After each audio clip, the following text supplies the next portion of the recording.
मी Meeshoवरून बोलवले होते हे मस्त पोर्टेबल ज्युसर. तर म्हटलं काहीतरी यूज करून बघावं. तर घेतलं शेक बनवायसाठी मस्तपैकी.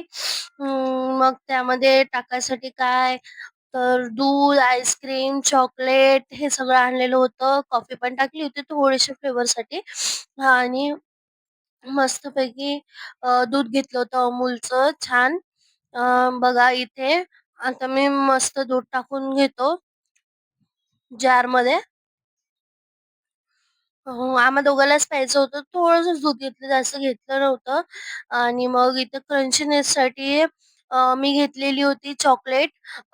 आपली क्रिस्पीला चॉकलेट होती ती, आणि होती बबली चॉकलेट थोडीशी. ओव्हर छान फ्लेवर यायला पाहिजे म्हणून मला पर्सनली ही चॉकलेट खूप आवडते म्हणून घेतली होती. मग याला क्रश करून घेतलं.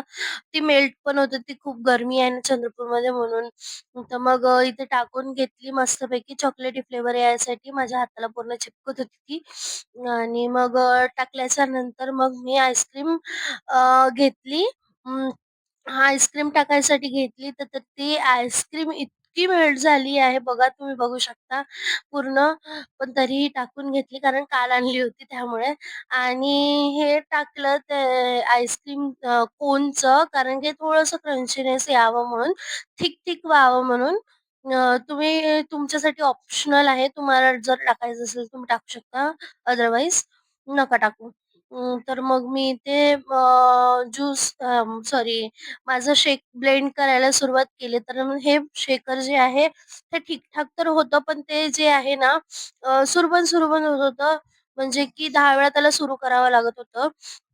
तर त्याला होत होतं ते ब्लेंड होत होतं, पण काय माहिती ते सुरबन का बरं होत होतं तर माहिती नाही. आणि मग मी पूर्ण ब्लेंड करून झाल्याच्या नंतर का म्हणते अजून मग माझ्या हातामध्ये तर ब्लेंड होत नव्हतं बरोबर. तर मग यांच्या हातामध्ये दिलं तर यांच्या हातामध्ये बरोबर ब्लेंड होत होतं. मग ब्लेंड झाल्याच्या नंतर हे बघायची इतकी थिकनेस होती, छान होती थिकनेस. थिक थिक झालं होतं. खूप छान पण लागत होता. आणि खूप खूप गोड झाला होता कारण की चॉकलेट्स आणि आईस्क्रीम पण टाकली होती मस्तपैकी. चला तर मग या प्यायसाठी मी पण पिते. तुम्ही पण घरी बनवून बघा. चला बाय.